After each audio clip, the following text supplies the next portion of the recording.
بەڕێزان دووبارە سڵاوتانی بفەرم بەردەوامین لەگەڵتان بەرەوەی بچمە لای میوانە عزیزەکان فەرموو جەنابەت کۆمنتێکت هەبوو. بەڵێ ئێستا جەنابتان فەرموو. سەرەتا بە ناوی خوای گەورە و میهرەبان دەستخۆشیەم بەرنامە جوانە لە بەڕێز کاگڕنج دەکەم ڕۆها بە خێراتنی بەڕێز مامۆستا سادق و دکتۆر شێرکۆ دەکەم. ئەمن دوو پرسیارمەیە پێم خۆشە پرسیاری یەکەم لە دکتۆر شێرکۆ بێت. بەڕێزت دەڵێ وا باشە وانەی ئاین لە قوتابخانەکاندا نەوترێتەوە گوای ببرێتە مزگەوتەکان. ناببوورە با ڕاستکردنەوەیەک بکەم ناڵێ وانەی ئاین لە خوێندگاکانە نەوترێتەوە ببرێتە مزگەوتەکان، بەڵام ئەڵێ ئەبێت دیدی پەروەردەیی بۆ ئاین زاڵتر بێ لە دیدی ئاینی بۆ ئاین لە ناو فەزای پەروەردەیە. ئەوە دەگەێنێت کە گوای ئاین ببرێتە نێو مزگەوتەکان. جا من بەڕێزی دەڵێم ئایا چی متابعەکە بزانێڵێ بزانە ئەو کاتە بۆی دەردەکە ئایا لە مزگەوتەکانە ڕێگە درێت پەروەردەی ئیسلامی بوترێتەوە بێگومان نەخێر ڕێگە نادێت. جگەل لەوەش مامۆستای بەڕێز باس لەوە دەکات کە دەڵێ ئاینی ئیسلام ئاینی زۆرینەی جیهان نیە. ڕاست ئەگەر بڵێم، بەڵام ئاینی ئیسلام لە عێراق ئەگەر پەیڕەوی بکرێ ئاینی زۆرینەی دانیشتوانە وە کوردستانەوە شتێکی حەقیقیە کە لە 195 ئەگەر بڵێم سەروتریش چەسپیوە کە مسلمانە. جا ئەگەر تۆ بڵێیت نابێ بەو شێوە دەقی دین دابژێت لە بەرگەکەی نووسا پەروەردەی ئیسلامی ئیتر هیچ مانایەک هەڵناگرێت بۆی کە تۆ نەقتی لێ بگری ئەوایە کەمە ناوی دینێکی تریش بێنرا. جەکە وشەی ئەوە پێویستە بزانی ئەگەر بڵێن کەمینەکانی ترکە من خۆ ئەگەر حساب بکرێن لە 100 2 لە 100 3 تا لە 105 بگرە بەرامبەر بە لە 195 مسلمانان. جاجگە لەوەش ئەو کاتە هەڵوێست چۆنە بێت. جاکە پێم خۆشە بەڕاستی لەسەرەوەی بابەتی زەواج کە گوایە زەواج لە نێوان خزمانە ئەوانەی کە پەیوەندی نزیکیان هەیە پێم خۆشە بەڕاستی دیراسەیەکی خۆڵ بکەیت لەسەر ئەو بابەتە لە دینی ئیسلام جاکە بەڕاستی لەو بابەتە بکەیت کە دیارە دینی ئیسلامەوەی بە جوانی ڕوون کردوتە بۆ تەواو هەڵگران و پەیڕەوانی دینی ئیسلام. پرسیارەکەی جەنابەت چی بوو؟ پێم خۆشە ئەوە بە قوڵی دیراسی ئەوە بکات. پرسیارێکی من ئەوەیە کە گوایە ئایا بچ دیراسە بکە ئایا بزانێت لە مزگەوتەکاندا دەوترێت دەیڵڕێت قورئان بوترێتەوە دەرزی ئاینی بوترێت و بێگومان نایڵڕێت. جگە لەوەش کە لە قوتابخانەش نەیڵڕێت ئاخر لە چی شوێنە ئەوە هیچ سمبولێکی دین و ئیسلامی پێوە دیار نابێم کۆمەڵگە. پرسیاری دووەمت وتە؟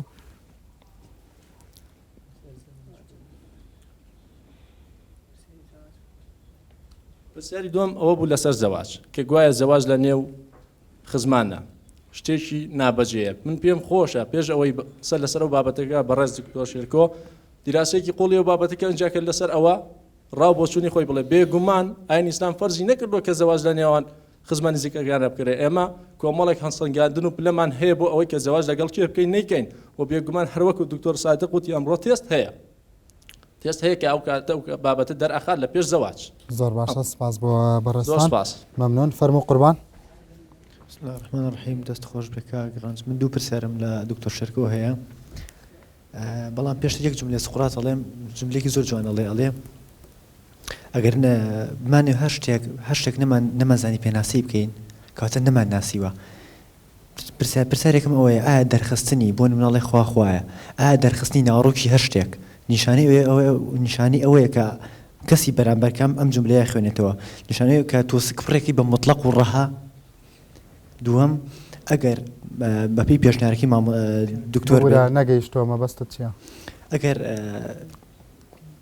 دەرخستنی ناوڕۆکی شتێک پرسیارەکەمە ئەگەر دەرخستنی ناوڕۆکی شتێک بریتی بێ لەوەی کە تۆن بەرامبەر ینی کەسی بەرامبەر جملەیەکی بابەتێک ناوڕۆکی بابەتێکی خوێنێتەوە ئەبێتە کوشتنی پرسیار لە لای بەرامبەر ناوڕۆکی دەرخستنی شتێک. یعنی مەبەستەوەی ئەم شتە حەقیقەتە ئیتر بۆ پێمان وابێ ئەمە ڕەهاگەریە خۆی ڕەهایە. بەڵێ سپاس. پرسیاری دووەم زیادکردنی کۆمەڵێک پیت بۆ کۆمەڵێک وشە مناڵێکی پرسک پڕ لە کۆمەڵێک پرسیارمان بۆ دروستەکات. ئاگەر کۆمەڵێک پیت وەکی مامۆستاوتی کۆمەڵێک پیتە کۆمەڵێک وشەی دەستکاریەکەیت شەی بابەتەکە گۆڕێ ئایا لە دەستکردنی کۆمەڵێک پیت یا کۆمەڵێک زیادکردنی ئیزافی کۆمەڵێک وشە ئەم مناڵی کە ئەم مامۆستا ئەفەرمێت ئەو مناڵەمان بۆ دروستە بێت کە پرسیاری گەوری لا زۆر باشە. لە دوا پرسیارەوە دەست پێەکەم پرسیارەکەی گەر بۆم هەبێ زیاتر شی بکەمەوە بۆ جەنابەکە ئەڵێی ناڕۆشنە مەبەستی ئەوەیە فۆرمی داڕشتن کاریگەری لەسەر معنات چی ئەبێت. پێ دوایە ئەگەر کرا بەم معنایانەی کە بەڕای بەڕێستان پەروەردەی ترە کاریگەری لەسەر بیرکردنە و ئەخلاقیاتی مناڵەکە گۆڕانی بەسەردادێ؟ من پێم هەر ڕستەیە کەدا دەڕێژرێ مانایە هەیە هەر دەستکاریشی ئەو ڕستە مانایەکەی دەگۆڕێ هەر ڕستەیەکیش مانایەکی دەرکەوتی هەیە مانایەکی شاردراوەشی هەیە من کە ئەوەی کە باسم کرد کە دەڵێ باوەڕدار نابێت درۆ بکاتن هیچ باسی لەوە نەکردو کە باوەڕ نەدار هەیە یان نییە بەڵام ماناشادراوەکەی ئەوەیە ماناشادرەوەکەی کە باوەڕ نەدار دەتوانێت درۆ بکە دەستکاریکردن زۆر گرنگە دژمنایەتی لە بینی باوەڕدار و باوەڕ نەدارا دروستەکە بە دڵنیاییەوە چونکە وا لە منداڵەکە کە باوەڕ نەدار دەتوانێت درۆ بکە ئەی مەبەستت چییە باوەڕیش جۆرەکە لە باوەڕ کەواتە باوەڕ نەدار خۆی درۆزنە یعنی ئەو مانایە دەبەخشێ مەبەستە چی بوو لەناو قسەکان تاکەوتە بێ باوەڕیش ئەبێ وا مامەڵی لەگەڵا بکەی کە جۆرێکە لە باوەڕ لە ڕووی فەلسەفیەوە گەر زیاتر شیکیتە چونکە لەو ئێمە لە دنیایەکدا دەژین کاکە ڕەنجە من دیسان دەمەوە بەشێش لەو پرسیارەی ئەو برادری کە دەڵێ زۆرینەی کوردستان و زۆرینەی عێراق و من ئەو دیدانەی کە باسم کردو هیچ باز لەوە ناکەم کە موسڵمان لێرە زۆرینەن یان کەمینەن زۆری نەبێ زۆرینە نەبێ سەتی خەڵکی ئەم وڵاتە موسڵمان بن بەو شێوەیە کە من پێشنیازم کردنی هەر بەو شێوەیە پێشنیازی دەکەمەوە کە ئەمە لە دیدی ئیسلامەوە ئەم شتە ئاوایە یان جا من بەستمەوە نییە کە بڵێن لەبەرەوەی ئێمە زۆرینین کەواتە دەکرێت ئاوا دابڕێژین ئەگەر سەتیش خەڵکی هەموو دنیا نەکەرم کوردستان و عێراق هەموو دنیا موسڵمان بن داڕشنەکەی بەو شێوەیە کوشتنی پرسیارە چونکە ئەرچی پەروەردە دروستکردنی پرسیارە ئەمە لەلایەک لەلایەش دیکە ئێمە منداڵ پەروەردە ناکەین بەس بۆ کۆمەلگاکە ئێمە ئێمە دەبێت لە دیدێکی جیهانی بینی ینی پەروەردەی جیهانی ئینسان پەروەردە بکەین بەو مانایەکە کاکە ڕەنجەکە مەزانم دەیتێ ئێستا ئێمە هەندێک کێشەی جیهانیمانەیە کە دەکرێت باسی بکەین مەسەن بۆ نمونە کە تۆ باز لە ژینگە دەکەی ژینگە سنووری نییە لەبەرەوەی سنووری نییە تۆ ناتوانانی لە ژینگەی کوردست باز لە ژینگەی کوردستانە بکەی چونکە هەر ئەو کێشانەی کە ژینگەیی کە ئێمە هەمانە پەیوەندی بە عەرەبستانی سعودیەوە هەیە پەیوەندی بە سووریا هەیە پەیوەندی بە کوێتەوە هەیە پەیوەندی بە ئێرانەوە هەیە بۆیە ئێمە دەبێت منداڵەکە پەروەردە بکەین بە شێوەیە کە دیدێکی جیهانی مەسیحیەکان ئاینەکەی خۆیان لە مەکتەبە وا داڕشتووە کە تۆ داوایەکی موسڵمانەکان بیخوێنن بۆ نمونە لە ئوسترالیا لە دووەلی ئەسکەندەناڤیا من لە ئوسترالیا ژیاوم 18 ساڵ لە ئوسترالیا دوو جۆر مەکتەب هەیە مەکتەبی با بڵێن مەکتەبی گشتی ئەوەی کە با بڵێن مەکتەبی حکومیە لەگەڵ مەکتەبی ئەهلی لە مەکتەبە ئەهلیەکانە ئەو مەکتەبانەی کە سەر بە ئاینێکن بە زەقی دەنووسن مەسەلەن ئەمە کاتۆلیکە ئەمە با بڵێن ئۆرتۆدۆکسن لەو مەکتەبانە منداڵەکان ئاشنا دەکرێن بە ئاینەکەی خۆیان بەس بەو مانایانێک کە ئاشنا ناکردن بە ئاینەکانی دیکەش لە ئەرسەدۆکسیەکانی هەر ئاینی ئاینی دیکە باز دەکرێت لە حکومیەکانە لە حکومیەکانە بەگشتی باز لە ئاین ناکرێت بەڵام کاکە ڕەنج بەس بۆ ئاگاداریت من ماوەی 5 ساڵان لە وەزارەتی پەروەردەی ئوسترالیا کارم دەکرد یەکێک لە ئەرکەکانم ناساندنی منداڵی ئوسترالی بوو بە ئاینی ئیسلام یەکێک لە ئەرکەکانم ناساندنی منداڵی ئوسترالی بوو بە ئاینی ئیسلام چونکە ئەوان دەیانگوت کەمینەیە کەن ئێستا موسڵمان لە وڵاتی ئێمەژین دەبێ ئەوە بزانن ینی ئەوەی خۆیان بەوە وەرگرت بوو کە مەشتێکە و خەڵک بۆ خۆی دەزانێت چیە بەڵام ئەوەی کە میوانەوە یا تازە هاتووە یا کۆمەلگایەکە کە تازە دێتە هیزرەی کردووە وەک پەنابەر یا وەک مهاجر چۆتە وڵاتە دەبێ منداڵانی دیکە ئاشنا بن بە ئاینی ئیسلام تۆ داوای ئەوواکەی ئاین نەخوێنرێت لە مەکتەبەکانە یا بخوێنرێ بەو جۆرەی کە خۆت ئەڵەی بە ناکەم کە ئاین نەخوێنرێت لە مەکتەبەکانە چونکە ئاین دیاردەیەکی کۆمەڵایەتیە و هەژمونێکی گەورەی هەیە لەسەر هەموو بەڵام بەو شێوەیە ناکە لە پەروەردەی ئیسلامی ینی بە دیدە تەبشیریە دینیەکە نا بە دیدێکی ئاینناسی بەو مانایە کە منداڵی کوردستانی ئاشنا بکرێن بە ئاینی ئیسلامیش بە ئاینەکانی دیکەش لەبەر ئەوەی کە ئاینی ئیسلام زۆرینەیە مانای ئەوەیە کە ئاشنا نەکرد بە ئاینەکانی دیکە دەگەڕێمەوە سەر پرسیاری یەکەمیش کاکەڵن باسی بێباوەڕیت کرد خەڵکی دنیا هەموو باوەڕدار نییە لە ئەحسایەی ساڵی 2000 لە ئوسترالیا لە ساڵی 2000 4 میلیۆن کەس لە کۆی 20 میلیۆن ئوسترالی 4 میلیۆن کەس وەڵامی پرسیاری ئاینی نەداوەتەوە ینی خەڵکە پێی وایە کە ئەم 4 میلیۆن کەسە بێباوەڕە لەبەرەوەی بێباوەڕە ئێمە لە دنیایەکدا دەژین کە خەڵکی بێباوەڕی تێدایە بۆیە لەم کتێبانەدا هاوکات کە باز لە باوەڕ دەکرێت دەبێ باسی بێباوەڕیش بکرێت بەڵام بێوەڵامە لەوانەیە مەسەلەن بە مەسلەیەکی زاتی و بە پرایڤێت کێشنی بزانە بە پرسیارێکی شخصی بزانە ڕەنگە بۆیە وەڵامیشی نەدابێتەوە نیە ئەو حاڵەتەکەوێت لە هەر ئەحساییەکە زۆر کەس ئەوەی کە تۆ چییە پەرستی تۆ ئەوە بە مەسلەیەکی شخصی ئەزانێت ئەوەشیان وایە بەڵام لە هاوکات ئەوەشیان وایە کە کەسێک ئەگە باوەڕی بە شتێکە بێ حەزەکە خەڵکی دیکە بزانن کە مەسەن لەم کۆمەلگای ئێستا ئەگە سەرژمێریەک بگێر لەم وڵاتە ئەو کەسانی کە کوردی سنەن حەزەکەن کە بزانن ڕێژەی سنە و قەبارەی سنە لەم وڵاتە چەندە یعنی ئەو کەسێک کە ناینووسێ قەبارەی سنە لای گرنگ نییە مەرجش نییە بێ باوەڕیش بێ بەڵام سەبارەت بە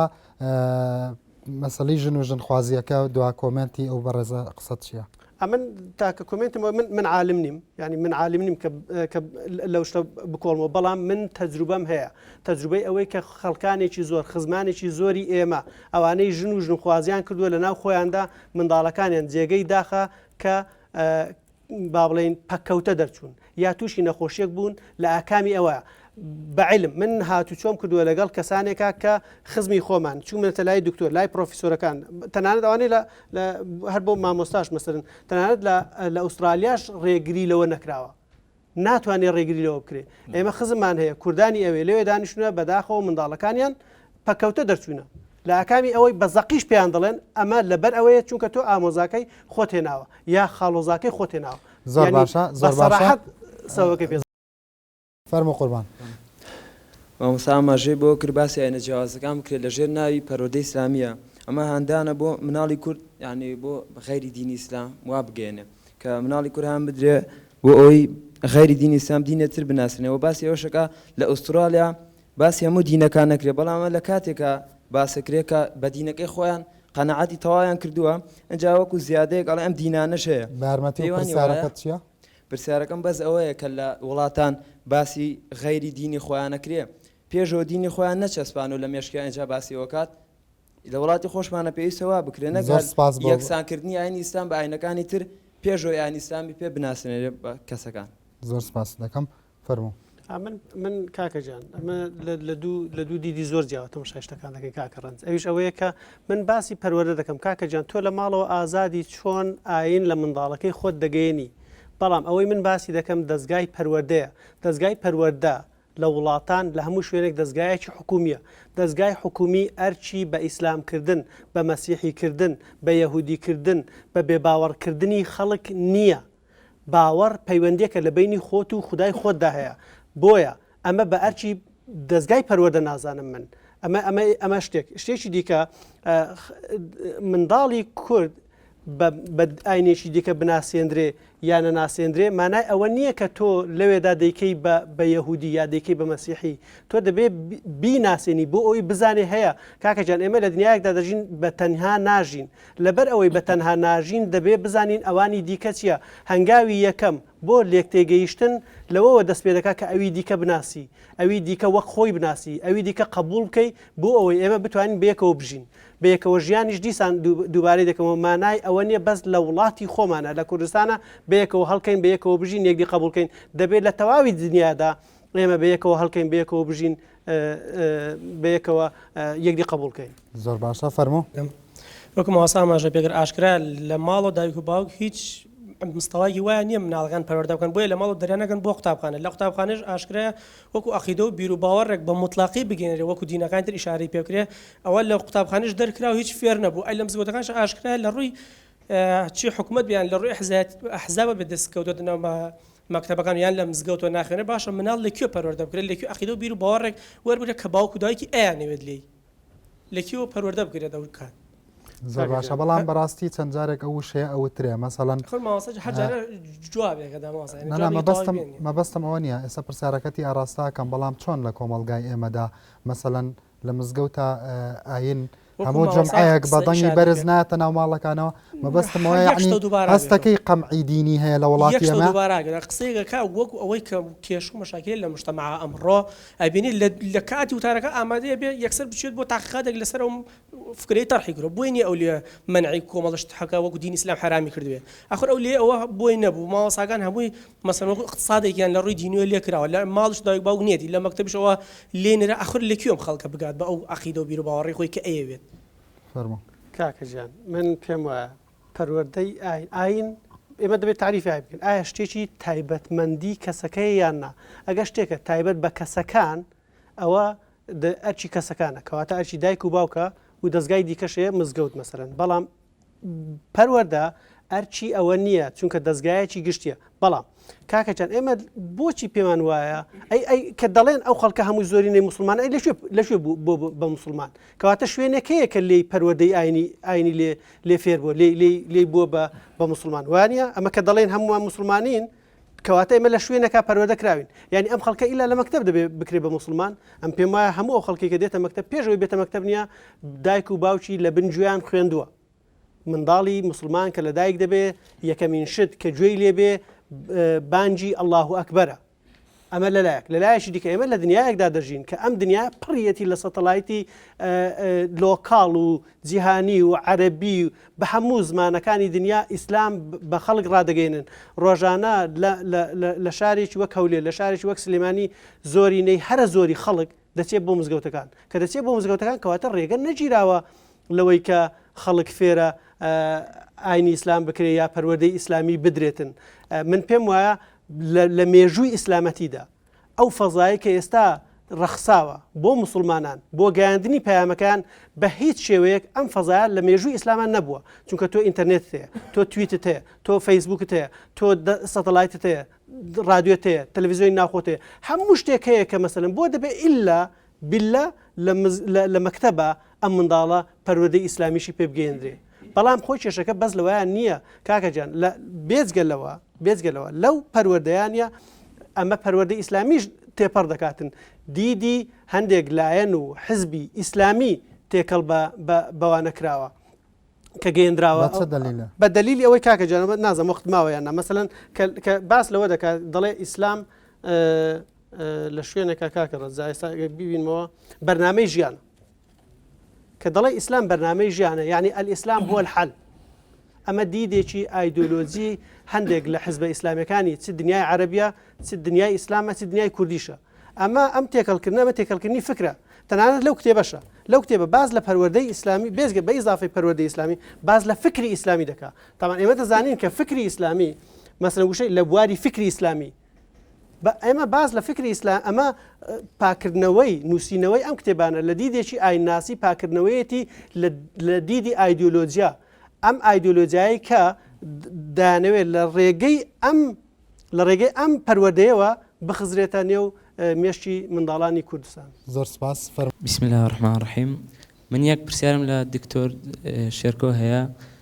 ئایا وەکو مامۆستا جەنابی مامۆستا ئاماژەی پێکرد لە کوردستانە مەسیحیەکان و یەزیدیەکان بەرنامە و هینی خۆیان پێدراوە بەڵام ئایا لە ناو موسڵمانان لە مەکتەبەکانە لای ئەوان دینی ئیسلامە خوێندرێت کە ئەو شتانەی کە بە تەواوەتی هەموو لایەنە ئیسلامیەکانیان بۆ ڕوون بکرێتەوە تۆ لێرە ئەڵێی ئەبێ لایەنە دینیەکانی تر بواری پێ بدرێت لە ناو کووردە دووەمیش ئایا زۆر زوو نییە لە مەرحەل لە پۆلی یەکەمە ئەو شتانە بۆ باز بکرێ ینی هەر بەڕای من هەر خۆیان پێ بناسرێن و بنەماکانی ئاین و بنەکانی ئیسلام لە پۆلی یەکە بەسە ینی ناتوانانی تۆ ئاینەکانی تری پێ بناسیێنی بەڕای من زۆر بۆ پۆلی یەکەم بسم الله الرحمن الرحیم زۆر سپاس بۆ کاتێک پێداین و زۆر بە خێراتنی و میوانە بەڕێزانە شەکەین من هەر بە کورتی دوو پرسیارم لە کاک دکتۆر هەیە پرسیار یەکەمیان ئەوەی کە بەڕەئی ئەو وایە تەربیەی ئیسلامی واتە پەیوەندی ئاینی بە مرۆڤەکانەوە تەنها پەیوەندیە کە مرۆڤ بەخوا ئەبەسێتەوە بەڵام ئەگەر بە شێوەیەکی عیلمیانە سیرکەین پەیوەندی ئیسلام بە کۆمەلگاوە پەیوەندیکی ئاسۆیی لەگەڵ ستونیەکە مرۆڤ لەگەڵ خوا ئابەسێت و ئاسۆیەکە مرۆڤ لەگەڵ مرۆڤە یعنی خوای گەورە چ پێویستی بەوە هەیە من مەسەلەن درۆزن نەبم چ پێویستی بەوە هەیە من دەستپاک بم ئەگەر ئەمە سوودێک نەگەێنە بە کۆمەلگا لەبەرەوە ئەو چەمکە با ڕاست بکەینەوە کە ئەو پەیوەندیە لە بینی مرۆڤ و خوای گەورە نییە بەتەنها لە بینی مرۆڤ و خوای گەورە لەگەڵ مرۆڤ و مرۆڤایە لەبەرەوە ئەگەر ئێمە لە کۆمەلگای خۆمانە لە قوتابخانە و بە دیاسات یاتە بە خوێندن فێری ئەو زانستە نەبین ڕەنگە لە وتاری جمعەیە مناڵێک لە تێگەیشتنی ئەویان نەبێ مەلایەکی گەورە قسەی زلی بۆ بکە قسەی لەگە ڕێزمان بەسم قسەی نیانی قسەی پیاوی گەوری بۆ بکە ئەوە پرسیاری یەکەم پرسیاری دووەم بەڵام با مەبەستەکەی بگەنم ئەو مەبەستی ئەوەیە ئەم تەفسیری جەنابتان تەفسیرێکی ئایدۆلۆجیە بۆ ئاین نەک تەفسیرێکی ئاینی لە ڕوانگەی باوەڕداریەوە وانە وات نەوت وەڵامت چیەوە ئایدۆلۆژی نییە مەبەستم من مەسا وەکو نێوەندێک کە قسەکانی میوانەکانم حەز نەکەم ئەوە بۆ چوونی مامۆستایە ئەڵێ ئەمەی کە ئەم تەحلیلەی بەڕێستان کاتێکە ئاماژەی بە وەرەقانە کردوەتی لایەنی فکری ئیسلامی و ئیسلام و الحل ئەوە تعبیرەکانی مامۆستایە طبعاً ئەڵێ ئەمە تێگەیشتێکی ئەمە بە ئایدۆلۆجیاویکردنی ئیمانە ئەمە سیرکردنی ئیمانە وەکو ئایدۆلۆجیا نەک وەکو باوەڕێکی ئاینی ئەگەر ئاینی ئیسلام ئایدۆلۆژیانە بێت لەناو ئاینی ئیسلامە جگە لەوەی کە باوەڕێکی ئاینی ئێمە مامۆسا تربیە ئیسلامیە واتە خاصی کردووە لە منهەجەکە ئەجا لە بەرەوە کە تربیە ئیسلامی ئەبێت تربیە ئیسلامی ئایدۆلۆژیش بێت لە خودی ئیسلامە کەسەکە وەکو مرۆڤەکە یعنی بەڵام تۆ ڕەوایەتی ئەدەی بەوەی مەسەلەن ئەگەر ئایدۆلۆجیا بێ یعنی وەکو یەکێتی و پارتی لێ بکەین لە مناڵیەوە مەسەلەن وەکو ئایدۆلۆجیا معاملەی لەگەڵا بکەین تۆ لەگەڵ ئەوەین مەسەلەن ئێمە پەیامە پیرۆزە خوداییەکان بهێنین لەگەڵ مام جەلال و کاک مەسعودا بیخێنە منافەسەوە من بە مانایەکی کە بەو مانایی تۆنە ئەڵبەت لەگە ڕێزمە بەڵام ئاین ئیسلام بۆ مانایی بخرێتە منافەسەوە لە سوڵتا نەک ینی ئاین ئیسلام بۆچی هاتووە ئاین ئیسلام ئەگەر ئێمە هەمووان ورد بینەوە دوو بەشە بەشی عیبادات لەگەڵ بەشی حاکمیت و دەسەڵات ئەگەر ئاین ئیسلام دەسەڵاتی نەبێت ئەگەر ئاین ئیسلام دەسەڵاتی نەبێت تۆ چۆن دەتوانی حکومەکان بسەپێنیت وانە یعنی حکومەکان چۆن جێبەجێ ئەەکەی لەو کاتە بەڵێ من پێم وایە ئاین ئیسلامە بێ نەک ئەوەی کە ئەوان بخیت بەرزکەیتەوە ئاین ئیسلام لە سووری ئەوانی شوەیە ئەبێ ئەوان سەردانەوێنن بۆ ئاین ئیسلام کە بەڵێ ئاین ئیسلام سوڵتە بکات ئاین ئیسلام حکم بکات بەڵام ئەو کەسێ بێ پەروەردە بکرێت لە سەرەتاییەوە بە دراست نەک لە بازار نەک لە سەرجادە من لە مامەساڵێ ئەو کەس ینی بەڕای بەڕێستان ئەمەی کە کراوە لە منهەجا هێشتا کەمە من بە ڕئیسی من کەمە چونکە ئێمە هەرچەند منهەجەکەەوە بزانام هەموو قۆناغەکان بوو بەڵام ئێمە تەنها لە قۆناغی ئیبتیدایە ئەو تا چەقمان بەستووە سپاس پرسیاری دووەم لە حاجی مامۆسا باسی ئەو لە پێشەکیەکەی و ئەوانە باسی کەنارگیری کرد کە ئێمە منهەجمان گۆڕی و بۆی کەنارگیری مناڵ نەمێنێ ئایا ئەو کەنارگیریە ئیسلام بۆ مناڵی دروست کردووە یان ینی پەروەردە ئیسلامیەکە واتۆ هاتووی دەستکاری و کردووە بۆی ئەو مناڵە بکرێتەوە تەمەەن وانە ئەوە مامۆستا هیوادارم جواب باشە سپاس دەرفەتت نەما ئەم بەخشیت مامۆستا عەزیز فەرموو بەڵێ من مەبەستم لە کەنارگیریەکە کۆی ڕژێمی پێشوو بوو وتم کە مرۆڤ و تەنانەت مناڵیشیان کەناگیر کردبوو کە ئاشنا نەبێ بە دەرەوەی خۆی هیچ شارەزان نەبێ و نتوانێت پێکەوە ژیان بزانێ مانای چییە ئێمە هاتوین لە ڕێ ئاینەوە وەک هەوێنێک بۆ ژیانی کۆمەڵایەتی مرۆڤەکان ئەو کەنارگیریە بشکێنرێ و مرۆڤ جارێکی تر سیاغە بکرێتەوە و بچێتە بێتە مرۆڤێکی کۆمەڵایەتی و لەناو کۆمەڵ و لەناو کۆمەڵگەی مرۆیە ئاشنا بێتەوە نە ئاین وای کرد تۆ پێت وایە ینی بەڕای خۆت یەکەم جار تۆ کاتێک قوتابیەکە تا مەکتەب ینی بیدایەتێتی ینی تازە دەست پێکات بە خوێندن ئایا دروستە تۆ دینەکان ینی بە هەموو دینەکان شارەزایکی پێش ئەوەی لە دینی خۆی شارەزا بێ بەڕای تۆ ئەوە ڕێنی پێت باشانی لە دینەکانی کە شارەزابیان یەکەم جار دینی ئیسلام شارەزابی اینجا دینەکانیکە ئیسلام ناڵێ دینەکانی کە شارەزامە بەڵام پێشکی دینەکەی خۆت اینجا دینەکانیکە دەستخۆش کاک دوا پرسیار هاوڕێگەن سەرتا زۆر سپاسان دەکەم کاکوانە بڕێن دەستخۆش لەو دوو بەڕێزەشەکەم بەس من تێبینیم هەو لەسەر قسەکانی دکتۆر ئەوەی شەوانە بنوەڵە و کاتێک کەم ماودنە پرسیاری زۆرم حاضر کردبوو یەکەمیان من زۆر پەرۆشم بەوەی کە ئێمە ساڵ لە دوای ساڵ دوورەکەوینەوە لە دین کەسی لەناو مجتەمەعیشی ئیسلامی داین و ساڵ بە ساڵ کەمتر ئیحتیمام ئەدرێ و دینی ئیسلام ینی دەسێتە بازنەی دینی ئیسلام سەبر بچکەکرێتەوە بەڵێ بچینە سەر پرسیارەکەی من ئەوە بوو دکتۆر سەرتا باسی ئەوەی کرد باوەڕ باسی باوەڕێکی نووسرا بوو بنەمەکانی باوەڕ باشە خۆ لەسەر بەرج کتێبەکە نووسراوە پەروەردەی ئیسلامی دیار ئەو باوەڕە وتی باوەڕ مانایەکی گشتە دەبا بیوتایە باوەڕ بە ئیسلام خۆ لەسەر لە بەرژی کتێبەکە نووسراوە ئیسلام ئەو دیار لەگەڵ ئیسلامیەتی دوای ئەوەش باسی وشەیەشکە لەناو چیرۆکێکە کە باسی کرد وتی سەرم سوورما ئەو وشەیە غەڵەتە ناوی بڵێ سەرم سوورما لێرە یخۆ لە عربی ینی معجزی بووم پێی وشەکە باسەکە معجزی بووم پێی معجزی بووم ئەوەی سێمیش کاتێکە زۆر کەماوەڵ ئەڵێ باوەڕدان نابێت درۆزم بێ ئەوە مەفهومی مخالفە لێ وەرناژیری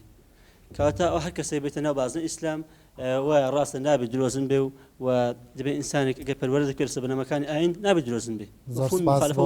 بەڕێستان بەڕاستی پرسیارەکانتی ئاراستە ناکەم لەبەرەوەی کە ئەو بەستەنیا مەبەستی وەیەڵێ مرۆڤ بە گشتی نابێ درۆ بکە نەکو بەستەنیا مرۆڤی باوەڕدار زۆر سپاس بۆ بەڕێستان سێمی ئاراستاکەم مەبەستمەوە بۆ چوونەکەی ئەوم پێوتی ئەو لەو ڕوانگەیوتی چونکە مامۆستاژ ئاراستی کردوانە بوو جواب مایەوە پرسیاری بەڵێ فەرموو من لە دوا پرسیارەکان وەڵامی پرسیارەکانی ئەو برادری ئەخیرم هەموو جوابدا بۆ پێشتر لەبەرەوە جوابی ئەو پرسیارە نادەم لەوەی کە ئایا مەسیحەکانی کوردستان و یەزیدەکان ئامادەن کە ئاشنا بکرێن بە ئاینی ئیسلام من پێم وایە ئەمە ئەرچی حکوومەتە ئەرچی دەستگای پەروەردەیە کە ئاشنایان بکاتن ئاشناکردنەکە دەکرێت مەسەرەن ئازادتریش بکرێن لە ئاشناکردنەکە هەر بۆ خۆی دەرسی ئاینەکان با بڵێن دەرسی ئاینەکان لەوانەیە بکرێتن بە دەرسێکی اختیاری تۆ دەچیتە ژوورەکە یا ناچیتە ژوورەکە ئەمە یەشیشان ئەوەی کە ئایا لە سەرەتای لە ئیبتیداییەوە لە سەفی یەکی ئیبتیداییەوە ئەو دەرسانە بخوێندریان نەخوێندرێ ئەمە پرسێکی دیکە ئەمە دەبێت دانیشتن لەگەڵ سایکۆلۆجیەکانی منداڵ بکرێت دەبێت لەگە سۆشیۆلۆجیا بکرێت دەبێت دراساتی درێژخایانی لەسەر بکرێت بزانین چەند گونجاوە چەند نەگونجاوە ئەمە شتیش دیگە بە من منداڵی تەمەەن 6 ساڵ ئەسڵەن باسکردنی خوا لە کنی زۆر شتێکی بە باشی نازانم چونکە پرسی خوا سێ پرسی دیکە دێنتە گۆڕی پرسی خەڵق دێنێتە گۆڕێ چکە خوا خاڵقی ئێمەیە وایانە منداڵێکی 6 ساڵان لە پرسی خەڵق ناگا لەبەرەوە ئەمە پرسیاری زۆر قوڵی فەلسەفین نابێت لەم قۆناغە لە منداڵ بکرێ بەڕاستی بەوەی کە حکمی ئیسلام و یان ئیسلام ببێ بە چەترێک بۆەوەی من بە ناوی تۆ قسەیەکم کردەوە لە تۆم وەرگرتبەوە ڕاستە مەسەڵەن تۆمە بەستەوە بووکە نابێ ئایدۆلۆجیاوی بکرێ ئەو وەڵامی کە من بە ناوی تۆ بۆمت بزبت من ڕاست دەمەوێت ئەو شتە نەکرێ کە ئەو برادرەیە دەیوێت بیکە ئەو برادرەیە دەویست بە ئایدۆلۆجیکردنی یا بە سیاسیکردنی پەروەردەی ئیسلامی یا ئەمە بە زیانی کۆمەلگا ئاین کۆتاییەت ئەمە بە ئایدۆلۆجیکردنی کۆمەلگا ڕەتکردنەوەی هەموو بیر و دید و تێگەیشتن و بەهاکانی دیکەیە کە لەو ئایدۆلۆجیا جێگەی نابێتەوە مەسەلەن ئیشی کێ تەنزیمی ئەمانە بک بۆ ئەوەی کە ڕۆژە لە ڕۆژان بۆ چوونی تۆ لەگەڵ بۆ چوونی مامۆستا و هەموو کەسانی وەکەوە بیرەکەنەوە بەریەک نەکەوێت تەنزیم بکرێ مەسەن وەکو چۆنەڵێ خەیرە ئوموری ئەو سەوها نێوەندێک هەڵبژێرێت لە بینە ئیشی دەستگای پەروەردەیە کە ئینسانەکان پەروەردە بکات لەسەر ئەوەی کە دیدەکانی دیکە قبولکە ئاشنا بکرێ بە دیدەکانی دیکە منداڵ چۆن مەسەن با بڵێن ئاشنا دەکرێت بە ئاین ئیسلام ئاشنا بکرێت هاوکات بە ئاینەکانی دیکە چۆن ئاشنا دەکرێت بە لیبرالیزم ئاشناش بکرێت بە ئیسلامیزم مەسەن با بڵێ ئەگە باز لە دەرسی سیاست بکەین لە دەرسی ئەوە من بەبەستم ئەوەیە کە تۆ ناکرێ یەک دید بکرێ بە بنەما بۆ داڕشتنی پەروەردەی ئیسلامی ئەویش ئیسلامی سیاسیە ئەوەی من دەیبینم لەم کتێبانە تا ڕادەیەک لە دیدی تەبشیری ئیسلامی سیاسی ئەم کتێبانە داڕێژراوە زۆر سپاس بۆ بەڕستان ئەم بەخشیت مامۆستای عزیز دوا کۆمنت بە زۆر بە کورتی لەبەری کاتت نەما من مامۆستا جەنابی مامۆستای زانستە سیاسیەکانی پێم وایەوە نیە من حەزەکەم ئەوە بخەم قبیری جەنابەت ئەمەی جەنابەت ئەیڵی طبعا تەناقوزەکە لەگەڵ دەستوری وڵاتە دەستوری وڵات داڕێژرا لەسەرەوەی کەوا مەصدەری ئەساس لە تەشریع و لە داڕشتنی یاساکانە ئاینی ئیسلام و ئاینی ئیسلام دینی دەوڵەتی ئەساسیە کاتێک ئەگەر دەوڵەتێکمان هەبوو دەوڵەتی لادینی بوو و هیچ بنەماکانی ئیسلامی نەکرد بە ئەساس لە داڕشتنی دەستورە ئەو کاتە ئەکرێ بڵین پێویست ناکە ئاین وەکو جەنابی جەماعەتی باسی دەستوری نەکرد باسی پەروەردەکە باسی پەروەردە آخر ئەم ئەوێ پەروەردە بۆ چوونی بەڕێزیان پەروەردە بەس بوعدێکی پەروەردەیی هەبێ هیچ ئاماژەیەکی تیان نەبێ بۆ تعریفی بە ئیسلام کە دینی کۆمەڵگەیە دینی کۆمەڵگەوەکو پەروەردەیی یەک ئەتەوێ من وەکو پەروەردە پێم وایە ئەو کەسانی کە پەروەردەی ئیسلامی دائەنێن ئەبێ خۆیان باگراوندێکی ئاشنابوون و تێگەیشتنیان لە ئیسلام هەبێ هەر هیچ نەبێ بۆی دقەکان بەغەڵەت نەنووسن ئاەتەکان حەدیسەکان دواتر ئیسلام خۆی هەوێنە ئەیڕات چیە بەرامبەر بەو بۆچوونەی کاڵێ مەسەڵەن بە سیاسیکردنی ئیسلام زیان بە ئیسلام و کۆمەڵگا ئەوە خارجی باسەکەی ئێمە باسی وەکو بەڕێزانە جەوهەری مەبەستەکەم بۆ وەڵامەکەی بەدەر لە هەموو کاکەزانە شتێک سیاست جیایە لە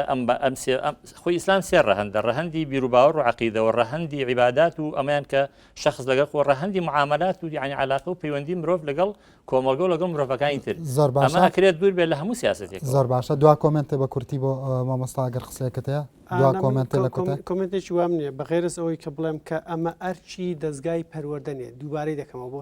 سەدەمین جار ئەمە ئەرچی دەستگای پەروەردە نییە دەستگای پەروەردە ئەرچی ئەوەیە کە ئینسانەکان ئاشنا بکە بە ئاینەکان زۆر سپاس بینەرانی بەڕێز و خۆشەویست هیوادارم لە کۆتاییدا توانی بەتوان سەرنجتان ڕابکەشین زۆر سپاس کە سەرنجی پرۆگرامەکەمانتاندا هیوادارم توانی بەتوان پرسیاری تازە لە لای ئێوە دروست بکەین وەکەوەی کە بەشێکی زۆر لە پرۆگرامە تایبەتەکانی NRT هەمیشە عوداڵی جوڵاندنی بیر و هزری کوردیە و لە هەوڵی دروستکردنی پرسیاری تازەدایە و لە هەوڵی بە قسەهێنانی ئەو پرسە نووست و خەفەکراونەدایە کە لە کۆمەلگای کوردیدا هەیە سپاس بۆ ئەم دوو مامۆستا عزیزانە و سپاس بۆ خوێندکارانی زانستە ئیسلامیەکان کە لەگەڵمان بەشدار بوون ڕێزی ڕەنسەنگاوی NRT و هاوڕەکانم بۆ ئێوە کاتێکی خۆش.